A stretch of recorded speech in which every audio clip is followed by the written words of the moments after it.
देखो माँ, बारात जा रही है। अरे तो इसमें कौन सी नई बात है, बारात तो यहाँ से आती जाती रहती है। काश माँ, मेरी भी शादी हो पाती। अरे तू फिक्र मत कर बेटी, मैं तेरी शादी एक इंसान से करा दूंगी। लेकिन ये कैसे हो सकता है माँ, मैं तो एक चुड़ैल हूँ। अरे इसका भी इलाज है मेरे पास। कल ही हम नदी के किनारे वाले जादूगर के पास चलेंगे, वो अपनी शक्ति से हम दोनों को इंसान बना देगा। और ठीक ऐसा ही होता है। जादूगर उन दोनों माँ बेटी को चुड़ैल से इंसान के रूप में बदल देता है। ये तो कमाल हो गया माँ, अब तो मुझे कोई पहचान नहीं पाएगा। ये भभूति रखो, इसे हर रात खा लेना, वरना सुबह तुम अपने असली रूप में आ जाओगी। जी जी, बिल्कुल खा लूंगी। कुछ दिनों के बाद चुड़ैल की माँ अपनी बेटी की शादी धोखे से हरीश नाम के लड़के से करवा देती है। फिर एक दिन, अरे मान गए हरीश, इतनी सुंदर पत्नी तो किस्मत वालों को मिलती है, और एक तुम हो कि खुश होने के बजाय हमेशा तुम्हारा मुंह हारे हुए लीडर के चमचे की तरह लटका रहता है। अरे सुन भाई, मेरी पत्नी सुंदर है तो क्या करूं, नाचूं? देख लाला, सुबह सुबह मेरा दिमाग खराब मत कर। अरे वो सब तो ठीक है, लेकिन एक बात मेरी समझ में नहीं आती, तुम हर दूसरे दिन कम से कम 10 लोगों का राशन खरीद कर ले जाते हो। अरे आखिर तुम इतने राशन का करते क्या हो? तुम्हारे घर में तो खाने वाले सिर्फ 4 लोग हैं। अरे तुझे मेरे घर की बातों से क्या लेना देना, तू चुपचाप अपनी दुकानदारी कर, वरना यहाँ दुकानों की कमी नहीं है। इतना कहकर हरीश वहाँ से चला जाता है। हरीश जैसे ही घर पहुँचता है, हे भगवान, ये क्या हो गया, मेरी तो किस्मत ही फूट गई। अरे क्या सोचकर मैंने अपने बेटे की शादी करवाई थी, अरे क्या हो गया, मेरी बहू तो एक नंबर की चांडाल निकली, मुझे मेरे ही घर की नौकरानी बना दी। ए कमला, क्या बड़बड़ कर रही है? चुपचाप काम नहीं कर सकती क्या? ठीक है बहू, रो मत माँ, सब ठीक हो जाएगा। अरे ओ माँ के बच्चे, पहले ये बता, तुझे घर आने में इतनी देर कैसे हो गई? अरे भाग्यवान, मैं दुकान से राशन खरीद रहा था। आखिर तुम 10 लोगों का खाना अकेले खा जाती हो, इसलिए हर दूसरे दिन राशन खरीदने जाना पड़ता है।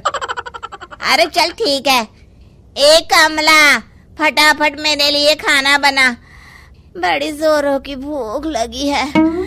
मैं अपने कमरे में जा रही हूँ। ए हरीश, चल मेरे पैर दबा।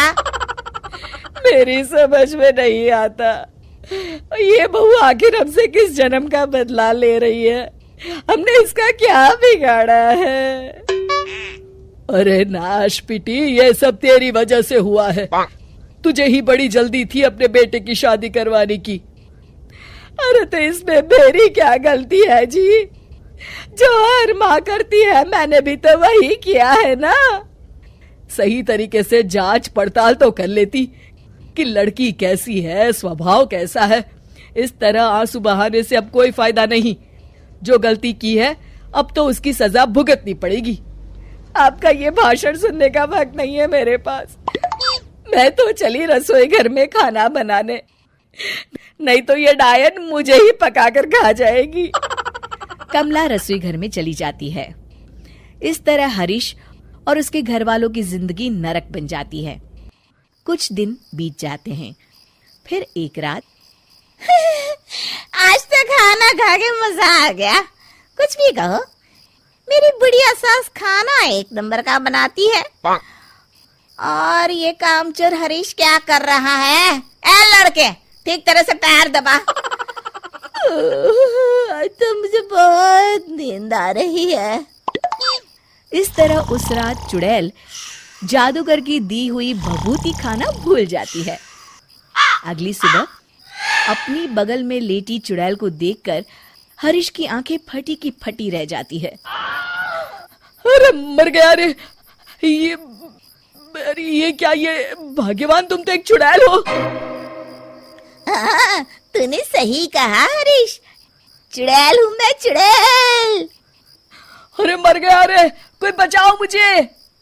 इतना कहकर हरीश घर से बाहर की तरफ भागता है। तभी उसके पड़ोसी भी जाग जाते हैं और सब देखते हैं कि हरीश के पीछे एक चुड़ैल पड़ी है। गौर से देखने पर पता चलता है कि ये तो उसकी पत्नी ही है। सारे गांव वाले मिलकर उस चुड़ैल को मारते मारते एक कुएं की तरफ ले जाते हैं। चुड़ैल गांव वालों से डरती, रोती, बिलखती उस कुएं तक पहुंच जाती है और अनजाने में ही कुएं के अंदर गिर जाती है। गांव वाले फौरन कुएं में कुछ कचरा और डंडिया डालकर उसे भर देते हैं और इस तरह हरीश का अपनी पत्नी यानी कि चुड़ैल से पीछा छूटता है और हरीश और उसके घर वाले चैन की सांस लेते हैं।